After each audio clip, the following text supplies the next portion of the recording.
सभी साथियों का हार्दिक अभिवादन।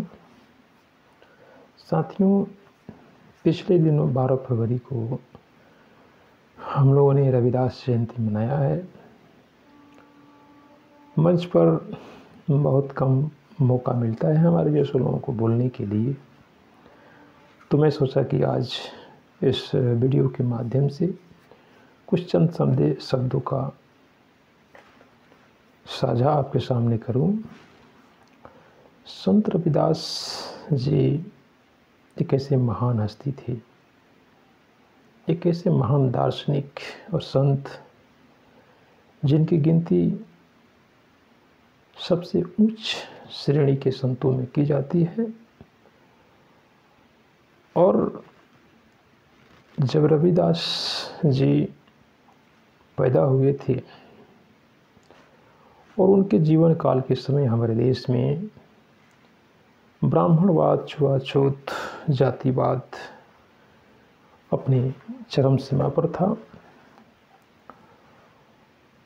कोई सच बोलने को राजी नहीं था और बोलने वाले भी थे तो सुनने वाला कोई था नहीं। फिर भी संत रविदास जैसे लोग पैदा हुए और उस घोर अमानवीय व्यवस्था जिसे हम ब्राह्मणवाद कहते हैं, उसके विषम जो सिस्टम थे, नियम थे, उसके खिलाफ उन्होंने आवाज़ें उठाई और समाज में फैले जातिवाद, छुआछूत को मिटाने के लिए अपने साहित्य में उन्होंने उल्लेख किया है। जैसे एक शब्द है, जात पात के फेर में उलझी रहे सब लोग, मनुष्यता को खात है रैदास जात का रोग। जात पात में सभी लोग उलझे हुए हैं, उस समय भी थी, आज भी हम उलझे हुए हैं। और यह रोग ऐसा है कि मनुष्यता को, इंसानियत को खाया जा रहा है। लेकिन हमारे समाज में जो आज भी बड़े बड़े समझदार, जो इज्जतदार लोग हैं, पढ़े लिखे लोग हैं, वो भी जातीय व्यवस्था को सर पे लेकर चलते हैं। और हर जाति अपनी जाति से छोटी जाति खोज ही लेता है अपनी संतुष्टि के लिए, अपनी महानता के लिए। लेकिन यह व्यवस्था हमारे सुखी समाज, संपन्न देश बनाने में सबसे बड़ा बाधक है। किसी ने कहा है कि समतल भूमि, उबड़ खाबड़ जो खेत है, उसमें ढंग से खेती नहीं हो सकती है। ठीक उसी प्रकार यदि समाज में ऊंच नीच की व्यवस्था है, जात पात छुआछूत की व्यवस्था है, तो वहाँ हम एक सुखी, एक संपन्न समाज की परिकल्पना नहीं कर सकते हैं। वह समाज हमेशा आपस की कलह द्वेष की भावना से ग्रस्त रहेगा। इसलिए रविदास जैसे संत महात्माओं को पढ़ना होगा। कबीर, गौतम बुद्ध जैसे महान लोग हमारे बीच में आए और अपने अमृत वाणी का बौछार किया। लेकिन अफसोस कि आज भी हमारे देश में और विशेष पढ़े लिखे लोग भी इस सड़ी गई परंपराओं का शिकार हैं और समाज में आज उसकी गंभीर परिणाम भुगतने को मिल रहे हैं।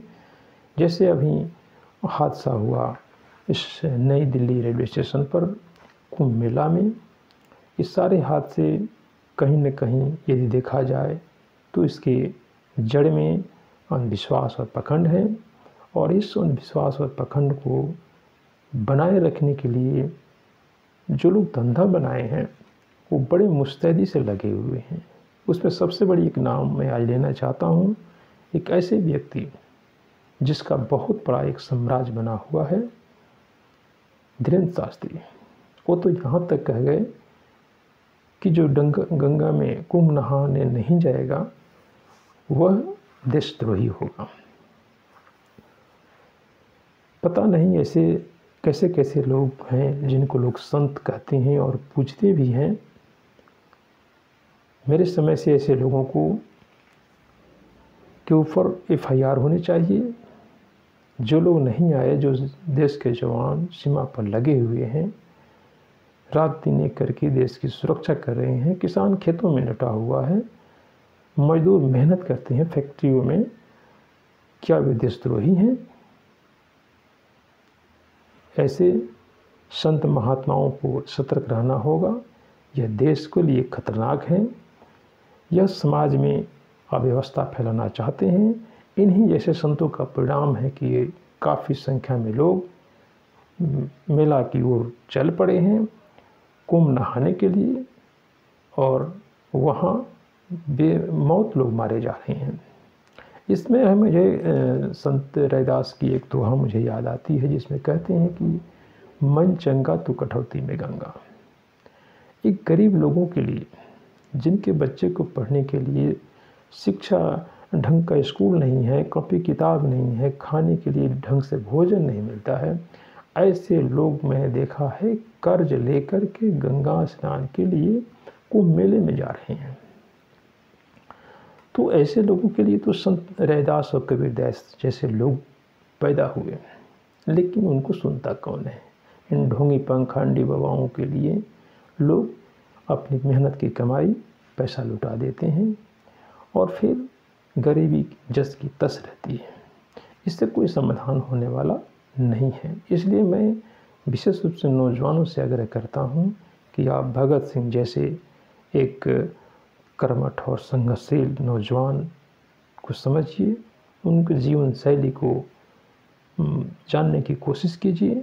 और मैं समझता हूँ कि हमारे देश के नौजवान यदि भगत सिंह को समझेंगे तो निश्चित ही ऐसे दुर्घटनाओं से रोका जा सकता है, देश को तबाही की दलदल से बचाया जा सकता है।